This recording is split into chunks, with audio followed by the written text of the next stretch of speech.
Sounded great. Good. All right. Sounds good. Well, it's a pleasure to have you.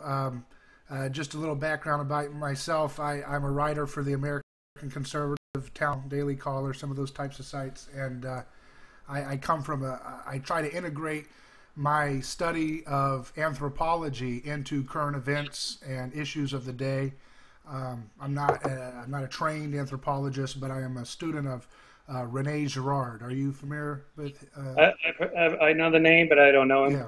Well, he taught at Stanford University. He was he was a member of the French Academy, and he recently passed away in 2015. One of his most famous students would be Peter Thiel. He was a student of his at Stanford. Oh, right. Yeah. Yeah. Smart guy, Peter Yeah, Thiel. he is. I was really intrigued by his work, and so my writing project is called A Neighbor's Choice, and I integrate my understanding of Girard's anthropology, which is, he calls it mimetic theory, and I integrate that as a kind of a guidepost for some of the patterns that we see in the headlines around us, particularly revolving around religion and the nature of violence, the nature of sacrifice, and the sacred in our Right. current affairs. And so Right. it's an honor to have you. I see you as an icon for public debate and discourse about all of these big ideas, these big Yeah. topics. Well, thank you. Yeah, and so I've got your book here, Heavens on Yay. Earth. Yeah, And, yeah. I enjoyed Okay, it. I encourage everyone to pick up a copy, take a look at Thank it, you. whichever side of the debate on these things that you might fall on. So, but yeah, I'm glad that you put that out there. We need to have that discussion. I think so. Yeah, that's why I write. Now, with this new book, you cover a lot of different things. You talk about people, different religions, conceptions of the afterlife. I happen to be a Christian myself. I define my Christian faith as simply the desire to imitate the person of Jesus Christ as a historical person. So, Well, you got the hair and the beard going. Are you wearing sandals? no, just socks today. So, Okay. and I don't know if they're kosher socks. I know there's a particular way to do the sewing there that we should get Oh, right. I see. Okay. Okay. So, what do you think happens to you after the death of your physical body? I think I guess I'm a classical Christian on that. I think there's some sense that there's a resurrection that we can expect. Yeah, I take that. I take that for the kind of the traditional understanding of that. But Do you think it's a physical resurrection or just soul without the body? I think it's a physical resurrection. I think Well, I think the purpose of the of Jesus is bringing heaven to earth, not us going up to heaven. So, have you ever read N.T. Wright's work? yeah. Yeah, he was all about, we're not, the point of Christianity is not about dying so you can good boy or girl and be a great person so that you can go to heaven. That's more of a Platonic, older concept of Christianity. What I'm interested in is the earthly imitation and embodiment of what Jesus imagined the kingdom of heaven to be and Right. live. You know what I mean? So my definition of Christianity might be a little strange for some, because I think if you want to be like Jesus, that makes you a Christian. Christian Yeah, means I hear that. Yeah, because I write here in the book about when Jesus talks about the kingdom of heaven is within you, and that he famously said to his disciples. Let me get the quote exactly right here. Verily I say unto you, there will be some standing here which shall not taste of death till they see the Son of Man come in his kingdom. Matthew 16:26. I think he was talking about creating a heaven on earth. That is, the heavens are within us. The heavens are here. This is the point, is to try to create a better world. right, And that's really what I call it, heavens on earth. First of all, it's plural. There's many versions of it. And here, it's here. Not whether there's an afterlife or not is really beside the point, because we don't live in the afterlife. right. We live in this life. And so the point is to make it as good as possible for not just yourself, but for everybody. Right. Yeah. And so I say If that's what you mean by leading the life of Jesus, then okay, I'm on board with that. That's yeah. good. So yeah, I think that's my definition. I don't believe, you know, here's the thing. I'll give you an example of why I have a problem with the way most people think of Christianity, in America at least. Both Christianity's critics as well as its, evangelists have this conception, whether they're on the left or the right, that Christianity, what Jesus did in history. I think you believe he was a historical person, most likely, right? Mm-hmm. Okay. Mm-hmm. So what Jesus did in history, they have this conception, and this analogy is as best as I can come up with so far, that it's as if you're telling an African American boy in 2018 that the only way you can experience the benefits of what Martin Luther King did in history to allow you to have equal access to all of the different things that Americans should enjoy, right? To not have segregated water fountains. It's as if Christianity, the way we conceive of it and talk about it, it's as if we would say, it's as if someone would say, well, you don't get to drink into a water fountain until you accept and you truly believe that Martin Luther King really did what we said he did in history. Do you see what I'm saying here? It's a worship of mental models rather than an embodied imitation of a transformation that's happened in history. Does that make sense? I think so. But as I understand it, from the Christian perspective, since I was once there, you have to accept Jesus as your Savior, who died. He died for your sins, or else you do not go to heaven, or may not go to heaven. I guess Jews don't accept Jesus as the Messiah, although they worship the same God in the same Old Testament book anyway. But so that sounds like it's not quite what you're saying, though. Yeah, I'm saying that Jesus demonstrably changed history. He created a new world order, which we can get into, and I think it relates to what you talk about in your book. He changed history in tangible, direct ways for the way we conduct aesthetic, the way we conduct law, economics, the way we conceive of an individual. I think all of that came through what Jesus was trying to inaugurate. Okay, but that's a historical question. To what extent did this force or that force shape the way we live now? And an argument could be made, Christianity had some role in that. I wrote a previous book, The Moral Arc, about the arc of the moral universe bending toward justice. Why is that? What role did religion play versus reason and the Enlightenment and science and so on? Anyway, but that's different than the theological question of, to get to heaven, whatever that means, physically, spiritually, or whatever, you do have to accept Christ as your Savior, right? Well, not in the conception, not in the way that it's been traditionally taught. So what I'm saying is when they use a lot of those passages in the New Testament, like faith in Christ, that's a mistranslation. It should be rendered something closer to the fidelity of Jesus himself. It's the idea that Jesus' faithfulness to what it means to be made in the image of God, of what it means to be fully and perfectly human, to not use violence against your neighbor. That faithfulness of Jesus is what saves you, not your mental model assent to him doing those things. So we got a Cartesian, unfortunately, you and I have inherited a Cartesian obsessed model, or not obsessed, but a Cartesian influenced model of Christianity, where it's about memorizing or mentally assenting to certain propositional facts about Jesus' life for it to work on you. That's what most Christians do. I mean, you are in the minority in this sort of intellectualized version of Christianity. Well, theirs is intellectualized, because I'm saying you live it. You live it.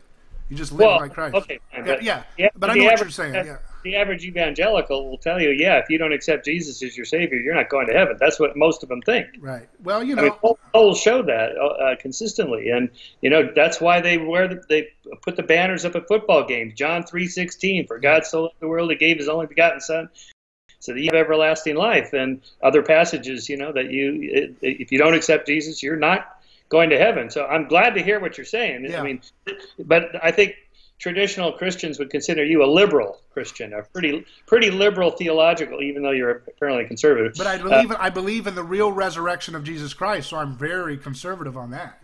Oh, you are. Oh, so okay. So the real physical resurrection of Jesus. Yeah. Okay, so he was resurrected. Okay, so let's say back to where we started. You are physically resurrected upon the death of your body. So you're up there with Jesus and God or whatever's up there. No, it's here. It's Earth. It's here. How? Well, where? It'll be probably. I don't know exactly what the language is referring to precisely, but it seems to me as if it will probably be this Earth. So perhaps Mount Everest will still be just as beautiful and just as icy. Hopefully, global warming hasn't warmed it up too much, right? Oh man, David, I don't know. Okay, how old are you when you're resurrected? I don't know. You know, Jesus had the scars on his hands and feet when he was appearing before his disciples. So there's some indication that you carry some semblance of whatever form you had in your previous life before you resurrected. So but it's also strange about the New Testament because there's an indication that the people who saw him, sometimes they didn't recognize him at first. Like the ladies in the garden, they said they thought he was a gardener. Remember? And then he said, "Oh no, Mary." And then they suddenly had this kind of recognition. Oh, this is Jesus. So there's a sense in which, and what's interesting also about that is that Jesus doesn't want us to objectify him like what we were talking about. He doesn't want us to cling too tightly to him because he tells the lady in the garden, after he resurrects, he says, "Don't cling too tightly, for I'm about my mission." And that's a literary device to let us know that Jesus is saying, don't objectify the textual Jesus as another ideological, again, propositional assent that you can put in your pocket and say, "I've attained Christ." Another illustration of this difference of perspective would be, and again, you always have to go back to Jesus to get the illustrations I'm trying to make. Like when he was in the stormy boat, right? And he tells Peter, "Come out of the boat and walk on water with me," right? The way we conceive of Christ in popular Christianity, it's as if we stay in the boat trembling and just say, "There you are, the great man of history. Oh, you're like Hercules. You can walk on water, but I surely can't." But what Jesus says is, no, you don't stay timid and worship me. You get out of the boat and you become me. And only when you be me do you actually experience what it means to be what we call today a Christian or a follower of Jesus. So, right? So you think a Christian means that these stories, like the one you metaphoric. I believe they're also literary device to them. They're different layers. There's a historical reality to them, and there's also a literary device that's at play that's actually absolutely marvelous in its ability to bring insight. The story is being told to us as a lesson for how to live your life here in this world, not how to get to the next world. Yeah, well, I mean, you could say it there, but there is a historical dimension to what's happening in those stories. But there's also the literary element of how the writers are writing these stories in a way to make us understand the deeper truths of what's historically, literally happening. So, yeah, I mean... What if Jesus was a real person, which I agree he probably was, and I get my information from Bart Ehrman, the great biblical scholar, who I just had a dialogue with, similar to what we're doing. He has a new book out called The Triumph of Christianity. You should interview him about this. Basically, it's a historical book about the rise of Christianity from 20 members in 30 CE to about 25 million members in 400 CE. And it's not just the conversion of Constantine or the conversion of Paul. There's 1,000 steps in between to grow the religion. That's a separate question. He doesn't think Jesus was resurrected. He thinks he was a person who was crucified. Rome's crucified everybody. Favorite form of torture. So I don't have to doubt that. But to make the leap then from a real person who's crucified to resurrected and died for my sins, those latter two are more theological. I mean, how would you, for a historian like Bart Ehrman or a scientist like me, how would you prove that? Well, of a tenet of your faith, but how would you prove it in the same way you'd say, well, Romans crucified people and Jesus probably lived? Well, there's a lot of the classical arguments you can make, but there's also an anthropological one I can make that scientifically I think gives evidence for a real resurrection. But the classical arguments, I'm sure you've debated some of the best apologists in the world, but the idea, why would they put women as the initial eyewitnesses reporting. That's a very weak propaganda piece. If you want to sell someone on your good old time religion in that day and age, you wouldn't put women whose testimony was not valid in the court of law. You would never make your primary initial witnesses in all four accounts and in subsequent accounts be hinging upon the testimony of a woman. So if these people are just trying to sell a propaganda piece to try to make some kind of a cult and sell it so they can keep it going and have a little bit of a mini empire or whatever they want, they're not doing a really smart idea by intentionally all four independently putting women as the original eyewitness account. So that's a piece of evidence that gives it some credibility on that point. Well, sort of, but not for independent. I mean, the gospel authors worked off of Mark initially, and then there's other sources. Yeah, for example, that Bart Ehrman talks about. But they even contradicted each other on some of the who exactly was in the women. So if they're really just trying to duplicate a propaganda piece to the T, I mean, there's obviously some evidence that there's some independent sources behind this, because if they're just copying Mark or something, wouldn't they get that contradiction eliminated? So it gives some evidence, just like when you have a what's that? Copying errors. Yeah, well, it's just like we do. I have some friends who are detectives, and they're always key to let you know whenever you see an eyewitness report of an accident or a crime, there's always witnesses that will remember something. Well, there was 2 people or there was 4. Yeah. That's just standard procedure. But so if the historical arguments for that, the latter two, you're arguing for the resurrection, not the kind of the theological he died for my sins statement. Why don't Jews accept it, or why don't Muslims accept the arguments that are made for the resurrection of Christ? And you have these great rabbinical scholars that are super smart, well-read, deeply steeped in the tradition of biblical analysis and so on. They look at the same body of evidence and go, nope, I don't think Jesus was the Messiah.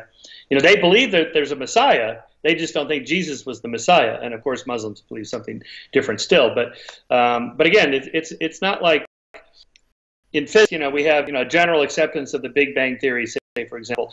And it's not like you go to the Muslim world and they have a different, well, maybe that's not good. They probably have a different creation model there. But among scientists, it's not like you go to India and the scientists there have a different kind of physics or a different theory of the Big Bang or whatever. There's a kind of convergence of evidence toward a single theory that best explains what we see in the world. Religion, it seems to me, is quite different from that. You get these historical traditions that go down different pathways, and depending on where you happen to have been born, when you happen to have been born, who your parents were, and so on, kind of directs you down a certain pathway. Now you can jump out of the channel into a different channel. That does happen, but not that common.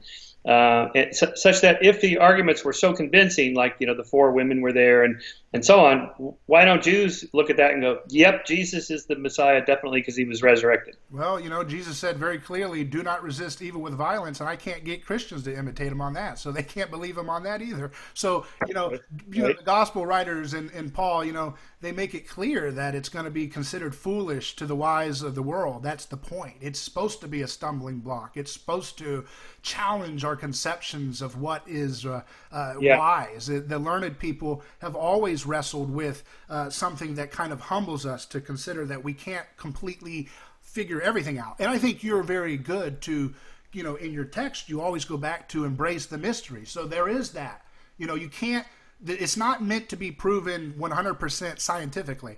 But, like I illustrated earlier, so if you're a propaganda artist, why would you put women in that context, first century in that context? Why would you put women to be your primary eyewitness? That's not very smart, right? If you want to make something sell, they thought of women's testimony like children back then. Maybe there were women there poking around after Jesus died, wondering, in mourning. Who knows? Now, you mentioned earlier before we jumped on the Skype here that you talked to Jordan Peterson. Now, Peterson's an interesting guy, so he knows a lot about these stories. I don't think he's a Christian in any traditional sense. But one of the things I like about his research is the kind of mythic, metaphorical nature of these biblical stories. And such that, now he pushes the idea that they're true in some real sense. I think we can derive truths from literature, that great novels are great in part because they touch something deep about human nature. They reveal something about human society and human nature that turns out to be true. So it could be that where we started, that there was a man named Jesus. He was a teacher, and itinerant teacher, and so on. And the stories are not meant to be taken literally true. They're metaphors. Like the Sermon on the Mount is filled with these parables. Well, the parables are not always easy to understand. Why didn't he just tell us, give us the 12 rules of life like Jordan did? Here's rule number 3. But he speaks in these parables, and they have to be interpreted. But maybe that's a better way of delivering a deeper truth. That it's not true. I mean, it's not. These things didn't really happen. He wasn't really in a boat and walked on water, told Peter to come out of the boat. None of that really happened. It's a made-up story, but it's a story that has a lesson for where you started here, that we should be more Christ-like in our dealings with other people. I'm okay with that. Like, okay, in that sense, then the Christian story would be, no different from or than some of the other great literary traditions of the past several thousand years that deliver some kind of a moral homily for us to understand. Yeah, and that's totally, you're in the right direction, but I would just say keep an open mind, of course, like you would always do. You're the ultimate skeptic, but also keep an open mind to the idea that there is some historical evidence there. Why would people die for a lie? They knew that if they knew the guy was rotting in his grave or someone hit him, they said, I saw him, and that's what a lot of these people die. They die refusing to recant, not that he's the Hercules. He's not in the sense of the traditional, who's the big bad God. That's not what they were being told to renounce. They were being told to renounce their testimony of the real resurrection of Jesus, because it was a problematic thing to talk about with such sincerity. Why would and another thing, just think about human nature. Let me address that one. Okay.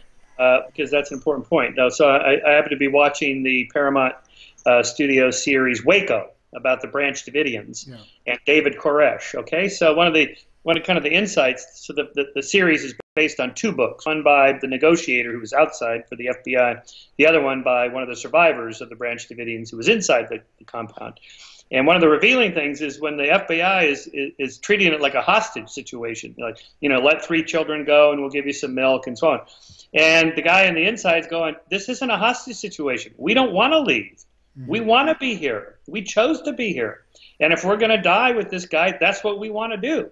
Now, so there's much debate about whether they killed themselves or the feds torched them intentionally or accidentally, whatever, but that's beside the point. My point is that people will go to their deaths believing something deeply religious, ideological, purposeful, whatever. Some of the Jonestown people were murdered, but most of them drank the Kool-Aid, which has now become almost a cliche. Even secular Marxists have killed themselves in the name of, because I consider Marxism kind of a faux religion. Right. Or the ISIS. Why would people strap on bombs to kill themselves in the name of? Because that's what people do. We're moralizing agents that become super motivated by a particular cause, and so I can definitely see why Jesus followers would go to their deaths or whatever in the name of him or his beliefs, whatever. For sure. Paul in that early text where he's recounting the people who've seen the resurrected Jesus, he says there's 500 people in total that witnessed this. One story that said 500 people, not 500 independent stories. Well, but the 500 people, he said, saw Jesus bodily resurrected, right? They didn't say some kind of a spiritual ghostly apparition. And so the idea, these people are not all being kept isolated with Jesus. They're not being in a cult. We don't see any evidence of a cult-like atmosphere in which they're being brainwashed and isolated with a cult of personality. In fact, Jesus is doing the opposite. He's saying what no great man, no philosopher, or no other cult or whatever has ever said, which is, you'll do things greater than me. You're going to move mountains. You're going to go way beyond what I've done. He says that literally. So he's not saying you need to stay with the Branch Davidians. Was a classic cult leader in the traditional way we always find in history, where it's an egoic based approach where you say, cling to me, just try to keep up, and I will protect you as your Savior. We don't get that with Jesus. We get, you will be me, you will do better, you will do greater things than I did, and go out and go out. There's not an inward kind of like stick in your little clique and hallucinate and think that I'm here. There's no evidence of that kind of predatory call. But what about the stuff where he tells people to abandon their families and follow him? Well, that's actually a very great anthropological segue. That's what Jesus is getting into there is he says, I've come to bring a sword.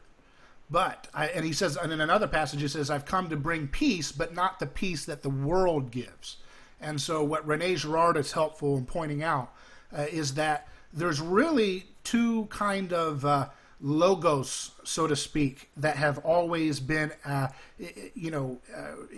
contention, intention in history. The logos of the ancient world, and by logos I just mean the divine social ordering principle, the supreme, glue that binds us all together, some kind of common logic, right? So there's two types of common logic. You have the logic of sacrifice, and then you have the logic which Jesus introduced, which John talks about in the beginning of the Gospel of John, the logos of self-offering, of self-giving. So there's really, in the text of the Gospels, we see a choice. And this choice actually undermines and breaks down, just like you have done, breaks down the logic of the sacred. So actually, as Zizek would say, he goes a different way on some things, but Zizek would say to be a true atheistic skeptic, you have to go through Christianity, because what Jesus is doing, to be... They're Jewish atheists. Yeah. Well, no, but he would say to be truly skeptical, to be a true atheist of what he calls it the big other, the idea that there's some kind of transcendent absolute. Jesus breaks that apart. And the only way you can see that is if you understand the anthropological dimension. That Rene Girard would say that the Bible is actually an anthology of the science of man. And it's only because of the Bible that we as moderns are able to be so self-critical of our own religious superstitions and our old ways of violently sacrificing common scapegoats or witch hunts. So it's the Bible that is a kind of a desacralizing agent that kind of acidly washes. I mean, it's like an acid that's breaking down the structures of our pre-sacred myths. I think you read back from 21st century worldview that has been radically altered by Enlightenment values, the expansion of human rights, civil liberties, equal treatment of people under the law. Christians centuries ago would have argued quite differently from you, with the same textual support from the Holy Book in support of slavery or capital punishment or how women should be treated, the treatment of Jews, and so on. So your current interpretations are informed by a modern worldview that I argue in the Moral Arc was pushed mainly from Enlightenment values of reason and science, in a very broad sense, not religion. I mean, religion, I don't think, can be the driver of moral progress because it's of its sclerotic nature of not having a mechanism to change as times change. Religions do change very slowly, because in a way they have to. I mean, the average conservative Christian today is way more liberal than liberals were in the 1950s. Just all of our moral sensibilities have been expanded by culture from the bottom up, and so I think this parable reading and interpretation is very much dependent on the context of who's doing the reading and what time in history. So again, to push that it's really true in some sense, either theologically or the kind of way Jordan Peterson means true, is going to be difficult to prove in a sense that, say, a century from now, people may read the Gospels in still a different way. I'm old enough now, and I was once a born-again Christian in the 70s. I went to Pepperdine University, and I took courses in the life of Jesus, the writings of C.S. Lewis, Old Testament, New Testament, and so on.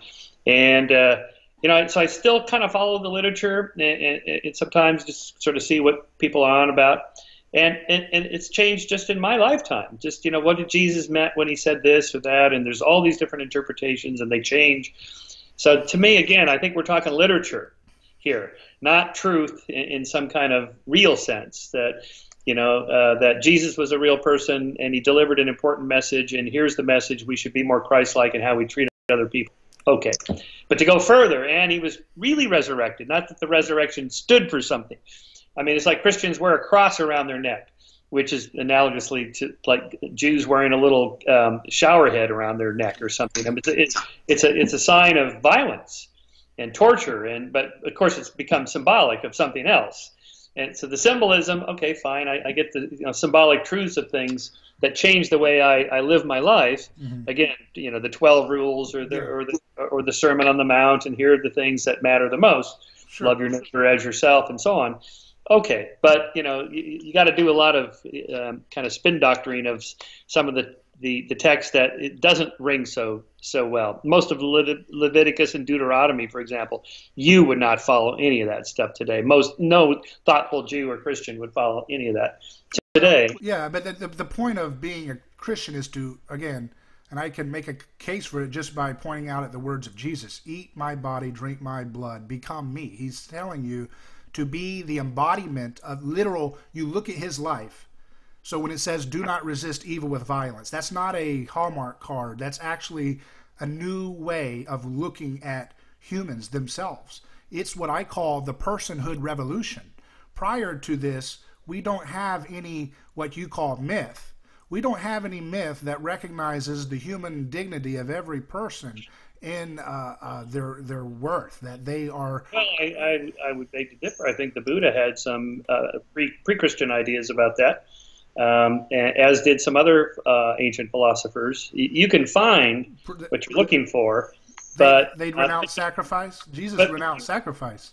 But do you well, sort of. I mean, in a way, it's sort of a cannibalistic religion. I mean, you have to eat the body of Jesus and drink his blood. Well, I want to. Do you know that the evidence suggests that the earliest records of human culture is founded on ritual cannibalism?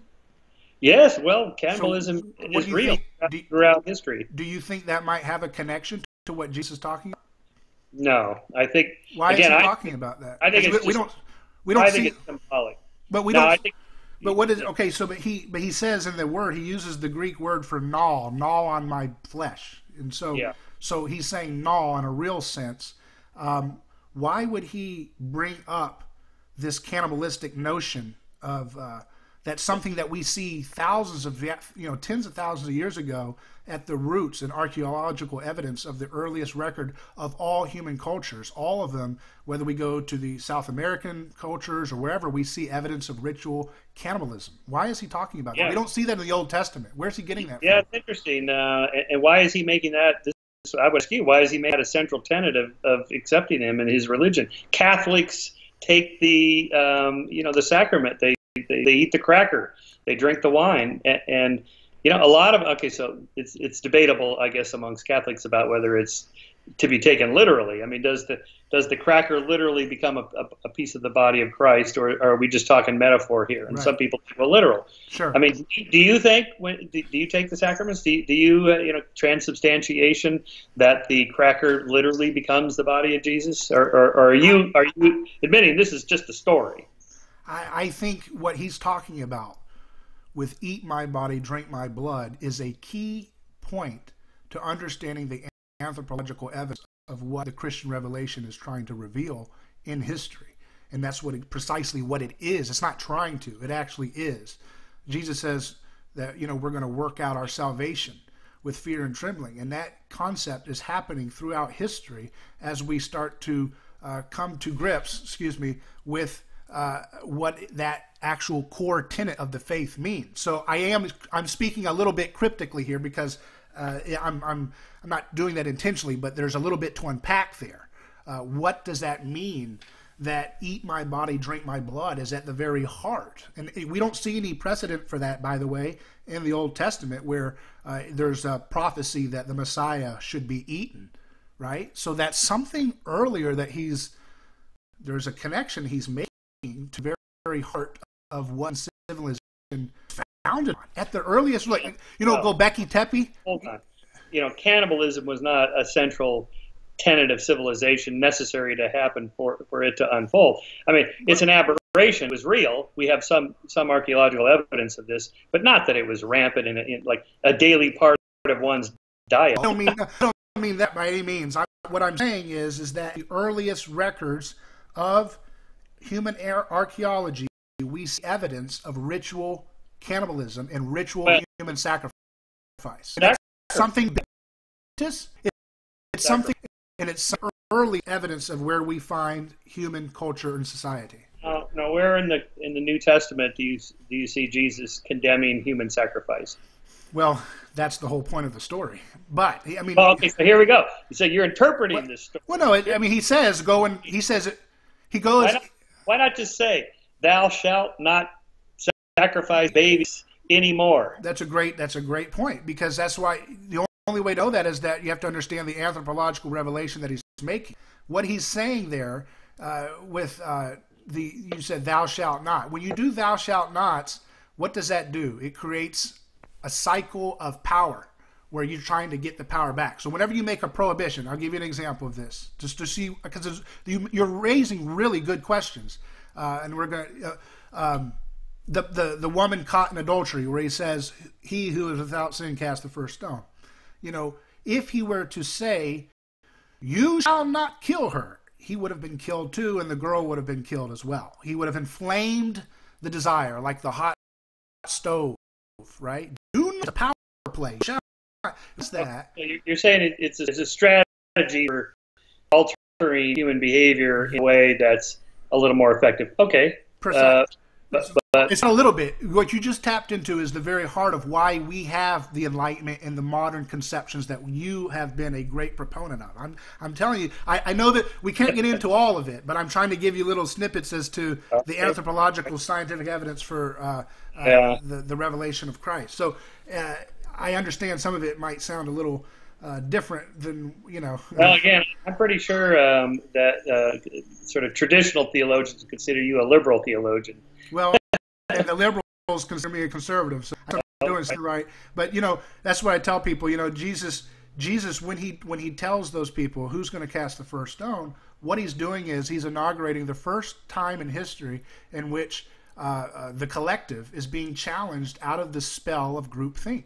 This is the first example that we have, a demonstrable case in which someone is saying, "Hey, get out of the spell of groupthink. Who is going to cast the first stone?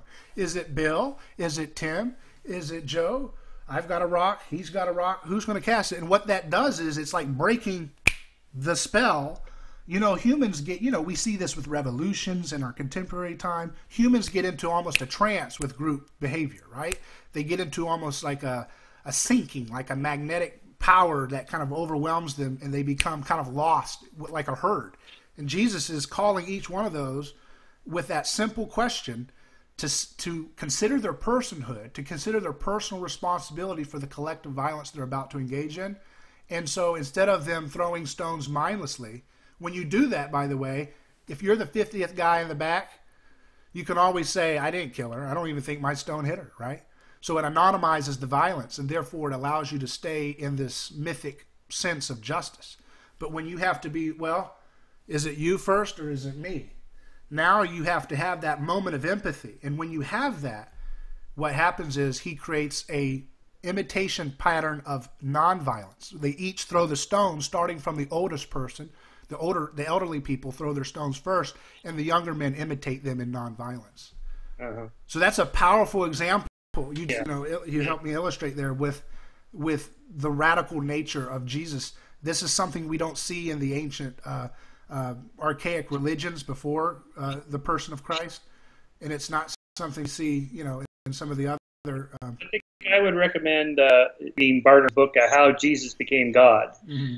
It's an interesting story about how do you go from an itinerant preacher that's just a regular carpenter to a deity. Well, there's a whole series of steps of how that came about historically, and most of the stories about Jesus, his miraculous healings and so forth, these are they have a long literary tradition going back centuries. Most of the stories in the Bible have predecessor stories that are similar, that they kind of are incorporated. So in this sense, the Bible is a wiki, kind of edited and processed for centuries until it was kind of canonized in the 4th century and so on. And then we have what we have, and then there's the Apocrypha and all these other books that have been discovered, that just didn't get voted in. This tells us how cultural and historical, contextual the whole process is. And to me, it seems like that one of the reasons I gave up my Christianity was just understanding more about how all this stuff came about. A couple of sources. First, like studying mythology. You mentioned this is important for you, this anthropologist you study. Well, I took courses in anthropology in graduate school, and I found out that there's all these other people and all these other religions, like comparative world religions courses, that believe just as strongly as I did, that they have the one true religion, and so on. And they can't all be right. They're in conflict with each other. So, or more to the point, maybe none of them right. Right in the sense of true, like really out there true, as opposed to historically true for us or something like that. That was a big part of my deconversion, as it were. But also the problem of evil. I don't see how Jesus adds anything to solving the theodicy, or the problem of evil. Why bad things happen to good people, and so on. And I'm not just talking about humans have free will, and this is why there's murders or homicides or or crime or whatever. I'm talking about like childhood leukemia. Like, why do people have to die? And innocent people, for thousands of years, died in childbirth. Women, infant rates of mortality were astronomically higher than they are now. Only recently have they gone down. So why would God allow all that? So I don't see how Jesus changes that problem. So to me, that was the ultimate kind of turning point. Sure. So that theodicy was the biggest thing for you. That was the last straw. One of the big, that's right. Yeah, it's something that I wrestle with to this day. But I think that those are intellectual questions that we can attack from so many different angles. We got to stick to me, what the core of what Jesus is all about. He's not saying, which unfortunately it seems like you were told, were a Christian, that you have to accept this mental proposition and pick this ideology from among a basket of ideologies or religions. Pick which mental assent propositional list, right? You pick that, and you own it, and now you somehow possess the identity of Christianity. Well, I call that an objectification of Christ, right? It's not the imitation. Most Christians, that's what they're offering. But guess what? Here's the good news from my end. They're wrong. So, okay. What I'm saying is wrong. I mean, Billy Graham just died. This is his whole mission for a century was, come on out of the seats, come on up and accept Jesus as your Savior. I mean, boom. The process. And the reason why is that it's not about getting the SAT test right to get into heaven, and that's okay. And so even when those people, so to speak, like Graham, get some of the models about Jesus wrong, that doesn't make them out, And so God has a process that's unfolding in humanity, where we're becoming aware of who we are as a species. And the Bible leads to that. That's what I would say. So what do you think heaven is like, and where did you get that idea? I got it from, I believe that heaven is what is, Jesus said, the kingdom of heaven is within you all. I think Jesus inaugurated a real resurrection process, and that I don't know what the in-between state is. I don't know if you go into soul sleep or whatever people talk about. There's debates about that theologically. But I do believe historical resurrection. The key to understanding the significance of the Bible from an anthropological standpoint is that resurrection event, because you are right. You are precisely correct that Jesus is not the only dying and rising Savior that we see. There are other mythological stories going on in history about dying and rising Saviors. And those dying and rising myths are created independently of one another. Would you not accept that those were independently derived mythic dreams, as the Indians would say, right? Yes, the Jungians would say that, yeah. And well, so there's either that or it's cultural transmission, which also happens. So you have to look at each case independently to see if it's cultural transmission or independent invention.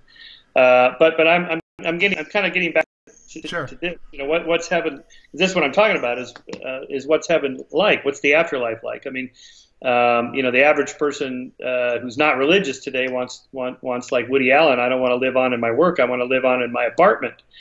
I just want to keep going. And but that's not what happens. There's a break in the continuity from one day to the next. So if your body's in the grave, what is the soul? What is it that's supposed to continue on? Well, the idea I talk about is your pattern of information. Is what defines you, because you, as a physical body, are not the same person you were a decade ago. The cells are all reprocessed. Well, most of the atoms in your body are gone, and they're replaced by other atoms. So the stuff that you're made out of is quite different than it was before. Quite different, but different stuff. It's the pattern. You look like you, and that's your DNA is programming you to look a certain way. But also not just your DNA, your genome, your connectome.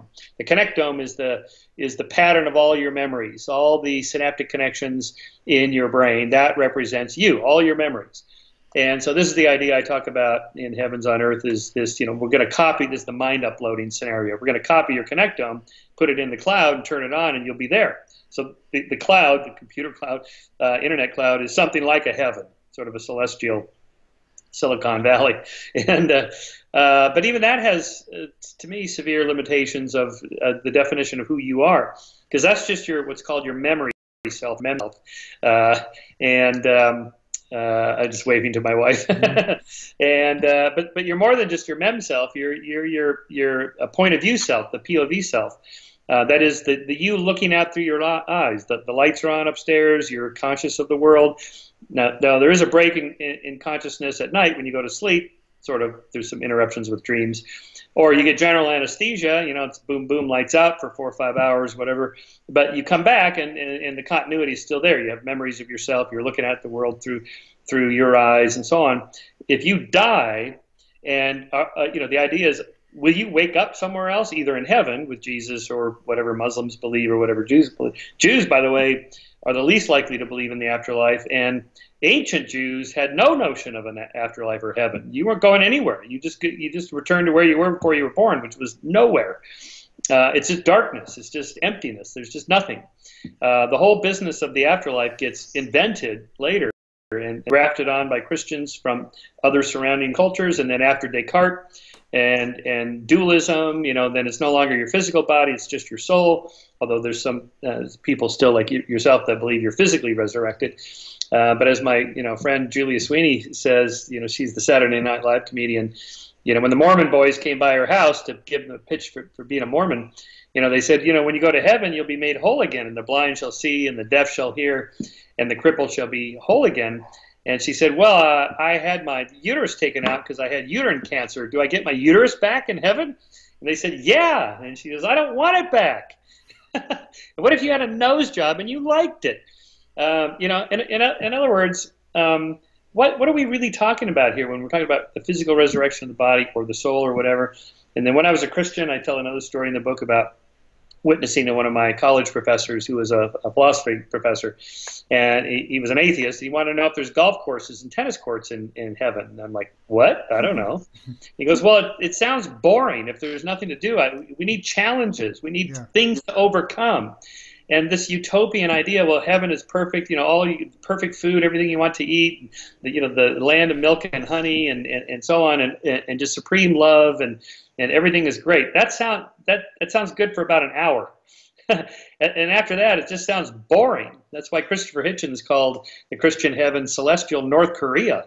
It's like there's this dictator that knows everything and controls everything, is all-powerful, all-knowing, and then what? You just sit there and bask in the glory of the great leader. That doesn't sound like a kind of place I'd want to go. Yeah, that's not. You're going to be able to climb Mount Everest, probably. That's most likely what the biblical text is alluding to, the idea that Paul says it's all about heaven on earth. Jesus says that. It's not about going off into some disembodied neoplatonic state where you're playing a harp. That's silly. You're, Okay. I don't know what that. Look. I haven't been there. I don't know exactly what it's like when you die. I mean, there is those near-death experiences which you cover very interestingly in your book, and people who are interested in those should read your book to see that. Yeah, I mean, I don't know. Maybe perhaps it's like falling asleep. You wake up and then you're in this physical embodied state of planet Earth that we're in today. I mean, yeah, I believe that's plausible. All right. Yeah. Well, I might be up for that. And because I once was a true believer and I accepted Jesus, although maybe according to you, I don't even have to have done that. Well, look, here I'm in. I'm not going to be an expert, so I'm not going to say it's wrong and I got. But what I am saying is that if you look at Jesus seriously for what he's saying, and of course there's going to be mental models that get it wrong. I mean, if you're a professor, you're going to have people come into your class and get it really wrong. And they're going to flunk around. They're not going to listen. They're going to take your lectures out of context. And just because they fail and regurgitate nonsense outside of your classroom doesn't mean you judge the professor. Perhaps they were being poor students. And I think that's where we get a lot of bad junk along the way. Human beings, we're working this revelation out in history. And it's not, the Bible predicts that the kingdom of heaven is like yeast working itself out in a loaf. It's a very slow process that humanity is coming to wake up. And the church, of course, is the first to be stuck in the old sacrificial logic of pre-Christianity, in which sacrifice was considered the logic of society. And that's what I would highly encourage you to, you've done a great job of anthologizing so much of what, different world religions think of the afterlife. I would encourage you to also look into the work of René Girard, and he's got some great comparative studies of mythology and what he discovered. He actually converted to Christianity because of his study of mythology. He studied literature. He studied the great novels of Europe. And he looked for patterns of human behavior, and so he noticed there was a similar pattern in all the great works of literature, and namely, he calls it mimetic desire. Mimetic desire is just the idea that we copy the desires of our neighbors, and so we don't just copy the dress or the postures or the gestures. We also copy what we perceive our neighbors to be desiring, and so. What does he believe? Is he a Christian or is he? Yeah, he passed away in 2015. He was a Catholic, so he converted to Christianity after he studied the different world mythology texts as well as Western literature, and then he looked at the Bible, and he was looking kind of in the same spirit as you, a great skeptic, and he was looking to deconstruct all religions, and then he realized as he read the Bible, wait a second. That's my intellectual toolkit for why I'm able to see the lie of the sacred. So he saw the Bible as the ultimate. What's the lie of the sacred? The lie of the sacred is that we don't invent gods arbitrarily. We sacrifice victims and we project them into the sky. Over time, they become our gods. Wow. Okay. Well, that sounds like the ancient aliens or something. Well, I'll tell you what. I'll make you a deal. I will read. You send me a link of the couple books or lectures or something, so I can get the gist of this guy's arguments. If you'll read Bart Ehrman's book, or take one of his teaching company course, How Jesus Became God, or how the New Testament was written, because when you see the history and the context.